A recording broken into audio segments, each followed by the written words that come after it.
반갑습니다. 저는 캐나다 토론토에서 왔습니다. 네. 오늘 제가 고속도로 타고 내려오면서 보니까 한국은 하늘이 뿌예요. 캐나다는 안 그렇습니다. 맑은 공기 마시면서 살고 있는 마을에서 왔고요. 캐나다 간 지는 한 7년 정도 된 것 같습니다. 네.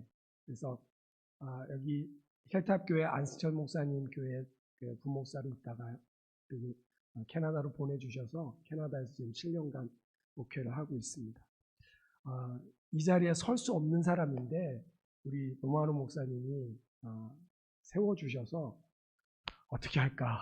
이 귀한 교회에 우리 노만호 목사님은 동기들 가운데서도 가장 열심이고 가장 실력이 좋고 가장 인격이 좋은 분이세요.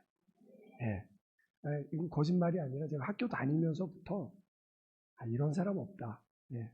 사람 또 얼마나 순하고 좋습니까? 그렇죠? 아무튼 우리 귀한 노만호 목사님 목회하는 교회에 하나님이 세워주셨는데 저는 아무것도 아니고요. 그런데 제가 기대하는 건 제가 섰을 때에 하나님이 저를 통해 행하시는 그 일들을 저도 보고 싶은 거예요. 아멘. 그래서 오늘 하나님이 온전히 영광 받으실 줄 믿습니다. 워낙 능력의 종이기 때문에 제가 뭘 해도 안 되겠더라고요. 노만호 목사님이 이 수위를 넘어갈 수 없기 때문에 제가 그냥 아예 내려놓고 포기하고 늘 이렇게 한정식에 진수성찬 드시는 분들이니까 오늘은 그냥 라면 드시면 되겠다. 그런 마음으로 왔습니다. 그러니까 오늘은 그냥 라면 드시고 제가 뭘 해도 우리 노만호 목사님이 뒤를 다 책임지기 때문에 저는 전혀 부담이 없습니다. 네. 오늘 그 사진 하나만 좀 보고 시작했으면 좋겠는데 혹시 좀 안 좋아하는 동물이 나와서 어떠실지 모르겠습니다. 이 사진에 제목을 붙인다면 여러분 어떻게 붙이시겠습니까? 톰과 제리?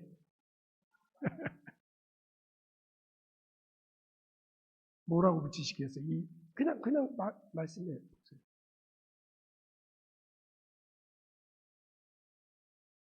제목을 붙이신다면. 예. 제가 사진을 검색하다 보니까 간도 크다.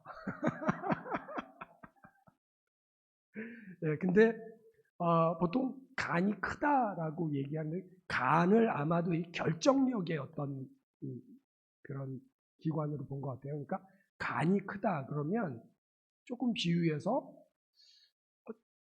너무 좀 세게 결정한다 이런 경우를 간이 크다 이렇게 얘기합니다. 네, 거기서 조금 더 심하게 표현하면 뭐라 그러죠? 간땡이가 부었다 이렇게 표현합니다. 근데 또 한국 사람들은 그 정도만 해서는 실감이 잘 안 나잖아요. 그래서 뭐라 그럽니까? 간이 배 밖으로 나왔다 이렇게 표현합니다. 아니 신체 속에 있는 이 장기가 얼마나 크면 이렇게 배 밖으로 나오냐고요. 이건 정말 한국인들의 언어 유희가 정말 세계적이라고 생각을 합니다. 자, 간이 부었다 또는 간이 배 밖으로 나왔다 이 표현이 의학적으로도 있대요. 의학적으로 있는데 그건 뭐냐면 지방간이랍니다. 보통 이 간이 한 500가지 역할을 하는데 이 간이 몸속에 있는 지방을 이렇게 축적하는데 지방 한 3% 정도를 축적을 한답니다. 그런데 영양소가 들어오면 그거를 또 지방으로 만들어서 축적하는데 3% 이상으로 축적을 하면 그게 지방간, 그거를 간이 부었다 이렇게 이제 표현을 한다는 거죠. 근데 이 간이 붓게 되면 어떤 현상이 나타나냐면 사람이 쉽게 피곤해지는 거예요. 이 간이라는 게 신체의 화학 공장 이렇게 이름이 붙여졌고요. 또는 조용한 장기 이렇게 표현이 됩니다. 그래서 이 간이 이제 주로 이렇게 해독 작용을 하는데 간이 해독 작용을 못 하는 거예요. 간이 부으면 이 지금 쥐처럼 간이 부으면 해독 작용을 못 하는 겁니다. 쉽게 피로해지고 붓기도 하고 또는 뭐 설사를 하기도 하고 이런 어떤 다양한 현상들이 나타나는데 간이 붓다가 지방간이 위험한 건 지방간에서 좀 간경변, 간경화 또는 간암까지도 이어진다는 거죠. 그런데 이 간은 소리 없는 장기라 그러는데, 왜냐하면 자기 간이 80%가 손상될 때까지도 몸에 신호를 안 보낸대요. 그러니까 간이 손상돼서 이거 뭔가 좀 이상하다라고 느끼는 그 타이밍은 이미 간이 80% 정도 손상이 된 상태라는 것이죠. 그러니까 우리의 삶에 있어서 이 간을 지켜주는 음식들 또는 생활 습관들이 굉장히 중요하다, 이런 얘기들을 하는 겁니다. 자, 오늘 왜 제가 간에 대해서 얘기를 드리고 시작하냐면요, 신앙생활도 참 마찬가지인 것 같습니다. 간이 굉장히 부드러운 장기입니다. 그런데 이 간이 딱딱해지기 시작하면 여기서 이제 문제가 일어나기 시작하는 겁니다. 뭐 간으로 들어와서 축적돼야 될 것도 또 역류를 하고, 그러면서 몸에서 이상한 현상들이 나타나게 되는데, 신앙생활도 마찬가지로 정상적으로 흘러가야 될 것들이 어느새 딱딱해지고, 어느새 무뎌지고, 어느새 그 해독작용을 못하게 되는 거예요. 특별히 우리 양심이라는 기능이 마비가 되기 시작하면, 양심이라 그러잖아요. 양심에서 하나가 빠지면 한심하다고 하는 거죠. 근데 좀 삼심하다, 이렇게도 표현을 하는데, 이 양심의 기능이 마비가 되면요, 사람이 다른 사람의 이야기를 듣지를 못합니다. 다른 사람이 얘기해주면 기분 나빠하고요, 화내고요, 나는 그런 사람 아니라고 그러고요. 그렇게 되면서 점차 어떻게 되냐면, 이게 소리 없이 내가 죽어가는 거예요. 소리 없이 내 영혼이 죽어가게 됩니다. 자, 성경에도 그런 사람이 있습니다. 오늘 우리가 시편 51편을 읽었는데, 시편 51편은 다윗이 우리아라는 충신의 아내 밧세바를 목욕하는 여인을 보고 눈이 뒤집혔습니다. 그리고 불러들였는데 알아보니까 자기의 충신 우리아라는 사람의 아내예요. 그런데 자기의 그 위력을 가지고, 왕이라는 권세를 가지고 여인을 취해버립니다. 그리고 여인이 임신하게 되고, 그것을 들키게 하지 않기 위해서 전쟁 중에 있는 우리아를 불러들입니다. 그래서 같이 자면 야, 얘야 이렇게 때울 수 있는데, 우리아가 너무 충신인 거예요. 아니, 지금 우리 장수들이 다 전쟁터 있는데 내가 어떻게 나만 혼자 가서 내 아내와 잠을 자겠습니까? 그리고 그냥 밖에서 야영을 한 거죠. 그래서 계획이 틀어지니까 다윗이 못된 마음을 먹었습니다. 그래서 편지를 써주기를, 요압한테 편지를 써서 얘를 그냥 가장 치열한 전투에 앞세우고 니들은 뒤로 빠져. 그래서 맞아 죽게 해라. 그래서 결국은 가장 맹렬한 싸움에서 우리아가 전사하게 됩니다. 살인을 교사한 거죠. 자, 그러니까 자기의 이 권력을 이용해서 여인을 취했죠. 그것도 유부녀를 취했습니다. 그리고 그걸 덮으려고 하다가 안 되니까 그 남편을 죽였단 말이에요. 근데 이게 성경에 보면 하나님 보시기에 악한 것이다, 이렇게 표현했습니다. 하나님 보시기에 악한 건데, 여러분, 다윗은 원래 어떤 사람이냐면 굉장히 부드러운 심령을 가진 사람이었습니다. 다윗이 어느 정도로 부드러운 사람이었냐면 다윗이 시인이었단 말이에요. 여러분 혹시 주변에 시인 계신가요? 전혀 딴 세상 사람입니다. 저 꽃이 나에게 말을 해와요. 뭐 이런 거예요. 저 바람 소리가 너무 사랑스러워, 이런 거예요. 그러니까 일반인들이 느끼지 못하는 그 섬세한 감수성으로 시를 쓴단 말이죠. 그런데 다윗은 시인이었어요. 다윗은 악기를 만들어서, 없던 악기를 만들어서 고안해내서 하나님을 찬양하던 사람이란 말이에요. 근데 그 찬양이 얼마나 좋았는지 다윗의 시편이 굉장히 많잖아요. 그러니까 다윗이 올려드리는 시, 다윗이 하나님 앞에 이 부드러운 심령으로 올려드리는 그게 하나님의 마음을 너무 즐겁게 합니다. 다윗은 원래 부드러운 심령을 가진 사람이었는데, 이 우리아의 아내를 범하고 나서부터 어떻게 됐냐면 다윗의 심령이 딱딱해지기 시작했습니다. 이거는 누가 봐도 명백한 범죄란 말이에요. 자기 신하고 충신이고 유부녀고 그걸 아는데도 불러들였어. 죄를 범했어. 여러분, 그 주변에 한두 사람이 있었겠습니까? 다 아는 거예요. 근데 마치 죄를 짓지 않은 것처럼 행동하는 겁니다. 그리고 우리아가 죽고 나니까 그 여자를 자기 아내로 삼아 버렸단 말이에요. 자, 여러분, 밧세바가 처음 1년을 어떻게 살았을 거라고 생각하십니까?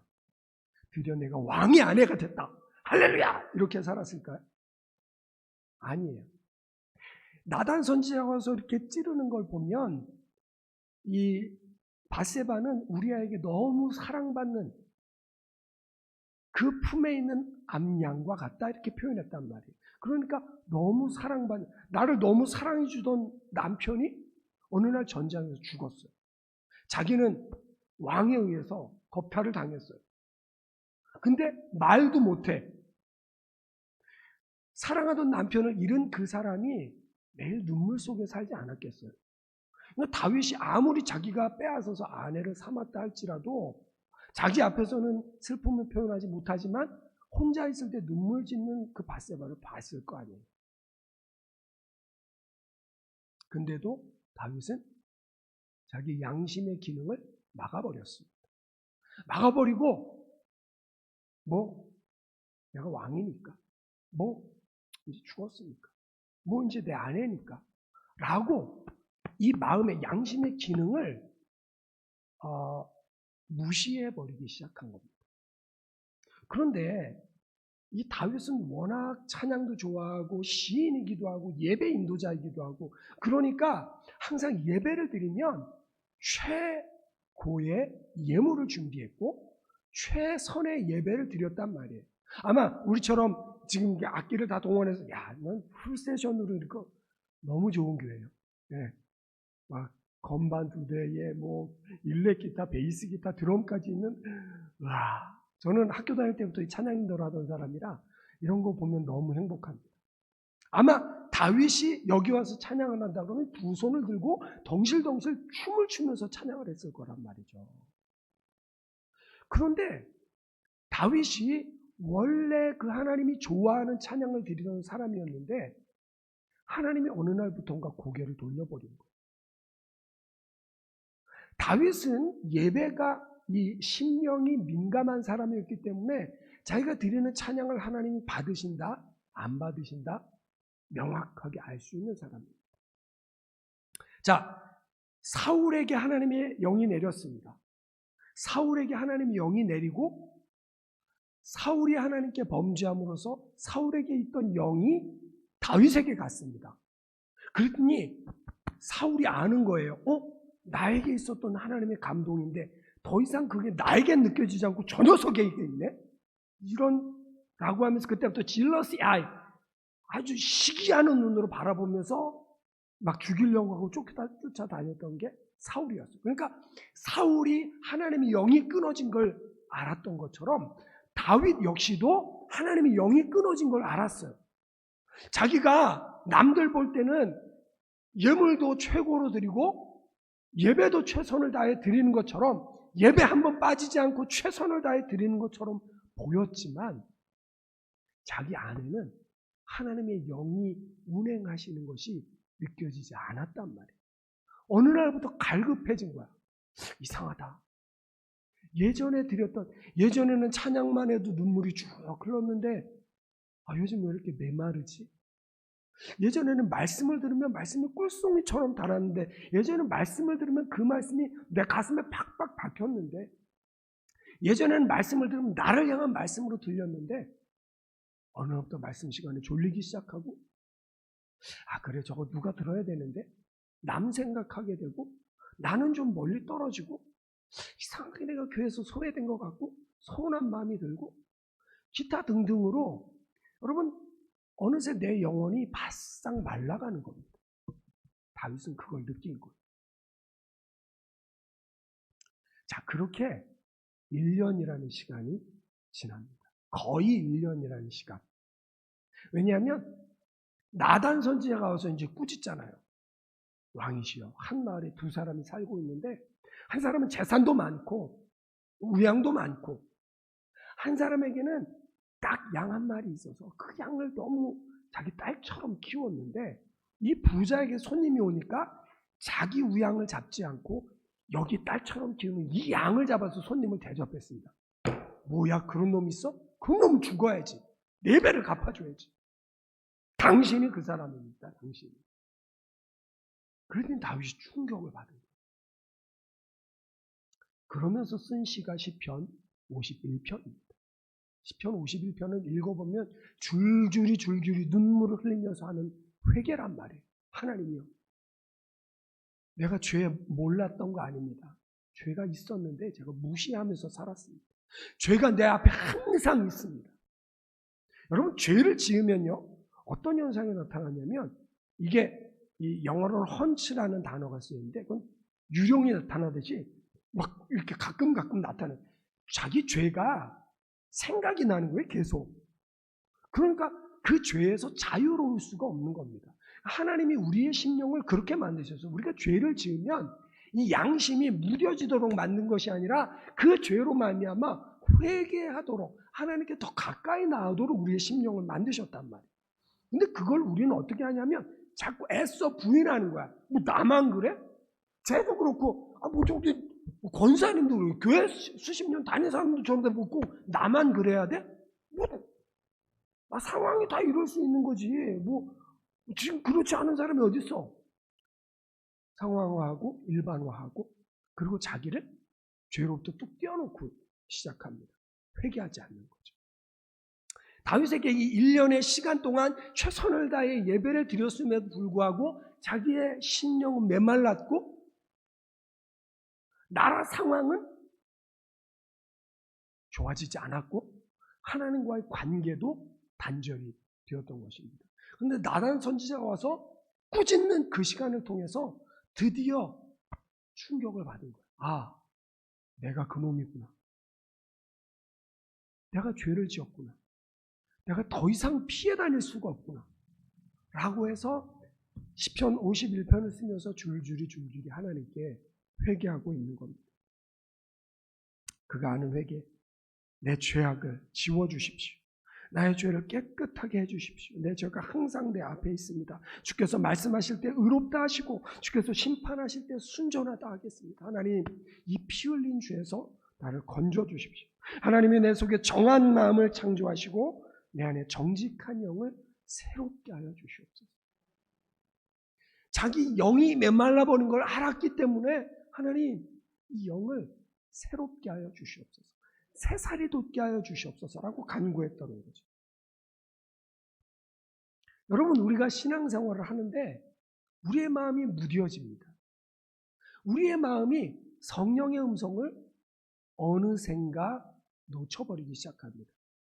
그리고 마치 아닌 것처럼, 그래서 사람들의 이 마음이 딱딱해져 갑니다. 에이, 나만 그런 거 아니야. 다 그래. 그래서 그걸 저는 오늘 이렇게 상한 심령이라고 제가 제목을 잡았는데, 상한 심령의 반대말은 딱딱한 심령이란 말이에요. 이거는 어떤 면에서는 뻗팅기는 마음입니다. 분명히 죄가 있어요. 여러분, 애들 키워보시면 알지만 애들이 지가 잘못한 거 알잖아요. 엄마, 잘못했다고 얘기해. 잘못했다고 얘기하면 용서해 줄게. 나만 그런 거야. 종아리 걷어. 그래도 이 뻗팅기는 애들이 꼭 있어요. 꼭 있습니다. 근데 이 딱딱한 마음은 뻗팅기는 마음이에요. 하나님께 나아가야 되는데, 하나님께 고백해야 되는데, 하나님께 털어놔야 되는데, 회개해야 되는데 그걸 안 하는 거예요. 그걸 안 하고 뻗팅기고 있는 거예요. 근데 1년 만에 그 바세바가 낳은 아이가 죽습니다. 나단이 와서 꾸짖고 그러고 나서 그 아이가 죽습니다. 그러니까 1년이라는 기간 동안에 이 수없는 이 내적인 싸움을 싸우는데도 다윗은 계속적으로 뻗팅기고 있었던 거예요. 근데 이 뻗팅기는 마음은 다시 표현을 하라 그러면 이 상처난 상태를 그냥 버려놓고 사는 겁니다. 여러분, 혹시 칼에 배 보신 적 있나요? 어딘가에 긁혀 보신 적 있나요? 그러면 긁힌 상태에서 그거를 그냥 놔두면 어떻게 되죠? 처음에는 우리 몸이 이 피가 빠르게 흐르면서, 처음에는 피가 나지만 피가 빠르게 흐르면서 여기 이제 딱정이를 간치게 됩니다. 그런데 그때도 약을 발라주지 않고 가만 놔두면요, 이게 조금 지나면 곪습니다. 조금 더 지나면 구더기도 생깁니다. 조금 더 지나면 이 상처를 통해서 감염이 되면서 여기만 아픈 게 아니라요, 몸에 막 열이 나기 시작하고요, 몸에 막 몸살이 오고요, 알아서 끙끙끙끙 눕게 되는 거예요. 우리가 죄를 회개하지 않고 우리가 하나님 앞에 터뜨려야 될 그 마음을 터뜨리지 않은 상태로 버팅기고 있으면 그거는 마치 상처를 버려놓은 것과 똑같습니다. 상처 벌어진 상태에서 이게 지금 계속되면 이 여기를 통해서 세균이 들어오고 여기를 통해서 곪고 이게 또 2차 감염이 이어지고 계속적으로 이어지게 되는 것입니다. 그래서 하나님은 우리에게 오늘 시편 51편을 주고 계십니다. 다윗이 이렇게 고백합니다. 주께서는 제사를 기뻐하지 아니하시나니 그렇지 아니하면 내가 드렸을 것이라 주는 번제를 기뻐하지 아니하시나이다. 번제를 아예 안 기뻐하신다는 게 아니에요. 예배를 아예 안 기뻐하신다는 게 아닙니다. 근데 뭐냐면 버팅기면서 자기가 회개해야 될 것들을 내려놓아야 될 것들을 내려놓지 않으면 하나님은 그 마음, 그 제사, 그 예배를 받지 않으시는 거예요. 우리가 그러면 사람들이 좀 이렇게 척합니다. 아는 척, 하는 척, 센 척 이렇게 하면서 자기를 이렇게 계속 가려요. 그러니까 내면의 상태는 점점 안 좋아지는 겁니다. 근데 다윗이 드디어 나단을 통해서 심령 깊숙한 곳에 침이 쿡 들어온 거예요. 그러면서 비로소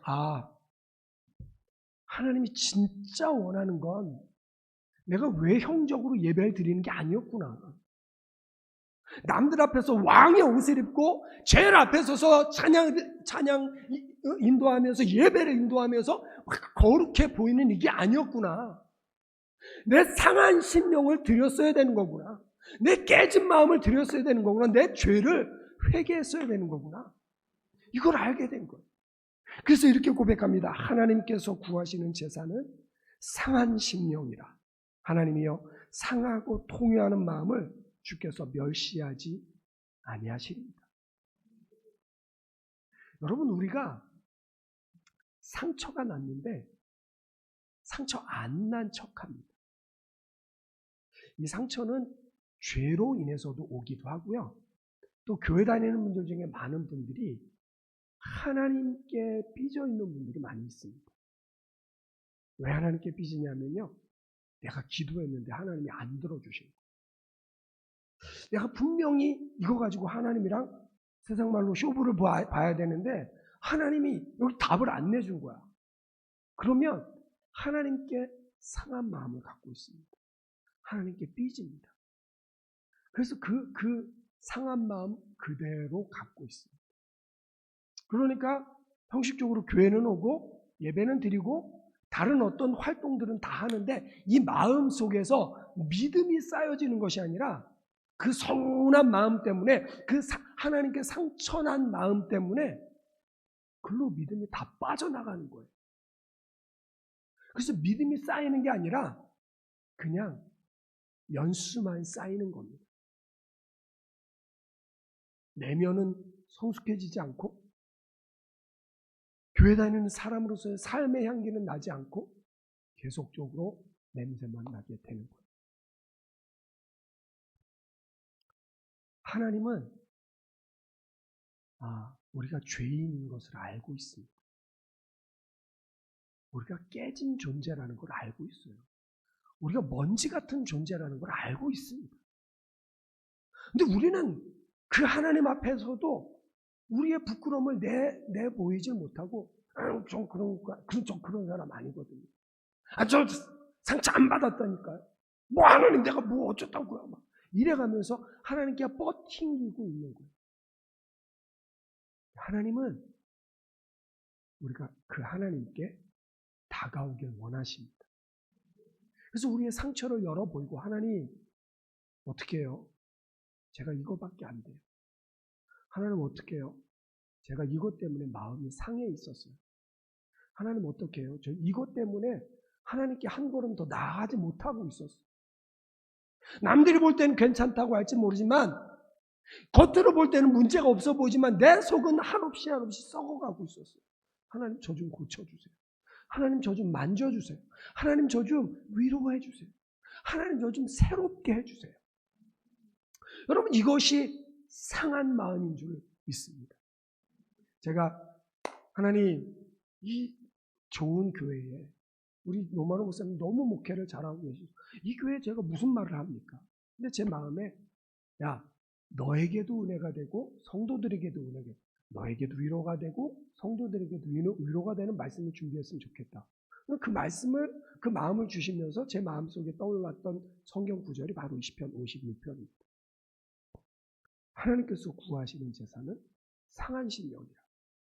그래서 제가 하나님께서 내게 받기 원하는 상한 심령이 뭔지를, 비행기가 14시간 걸리거든요. 토론토에서 직항으로 올 때 계속 하나님, 나에게 받기 원하는 상한 심령이 무엇입니까?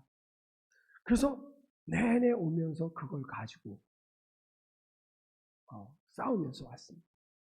결국 하나님은 저의 항복을 받기를 원하시더라.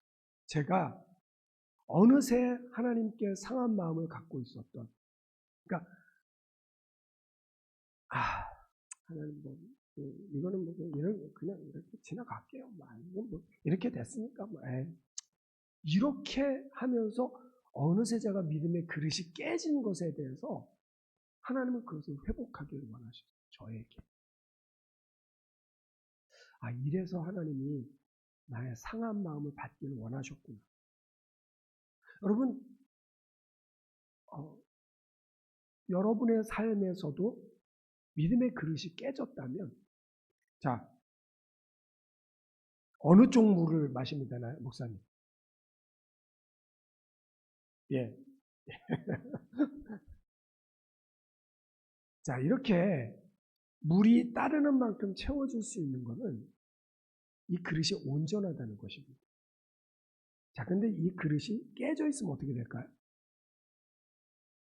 물이 안 차는 거예요. 물이 줄줄줄 새는 겁니다. 우리 믿음의 그릇이 깨지면요, 하나님께 삐진 마음, 하나님께 상처받은 마음, 죄로 인해서 깨진 마음, 그러면 그쪽으로 줄줄줄줄 흘러나가서 내 마음에 은혜가 안 차는 거야. 겉모습하고는 다르게 내 속마음에 은혜가 안 차는 거야. 근데 하나님은 우리가 이 컵을 들고 나오면요, 어떤 종류의 아픔이든 어떤 종류의 상처이든 심지어는 어떤 종류의 죄이든 우리는 생각할 때 저 살인자는 절대로 하나님 앞에 용서받으면 안 돼. 저 사람은 죽어야 돼. 저 사람은 감옥 가야 돼. 라고 우리는 정죄할지 모르지만 하나님은 어느 누구도 정죄하지 아니하시고 찾아오면 안아주시고 보듬어주시고 치료해주시는 분이란 말이에요. 그러니까 하나님은 우리가 깨진 그릇이라는 걸 알아요. 우리가 흠이 많다는 걸 압니다. 우리가 아예 근본이 잘못됐다는 걸 알아요. 우리가 인격 파탄자라는 걸 알아요. 남들이 볼 때는 좀 넥타이 매고 남들이 볼 때는 좀 화장 좀 하고 괜찮아 보이지만 내 속사람이, 내 인격이 파탄됐다는 걸 알아요. 여러분, 좀 인생을 살아보시면 알잖아요. 좀 살면 저 사람 법 없이도 살 것 같아요. 아니에요. 사람이 다 극한으로 몰리게 되면 선한 사람은 없어요. 하나도 없습니다. 절대로 없습니다. 그러니까 우리는 아예 이 형질 자체가 하나님 앞에 온전히 설 수 없는 존재들이에요. 근데 하나님은 그런 우리가 하나님께로 나오길 원하시는 거예요.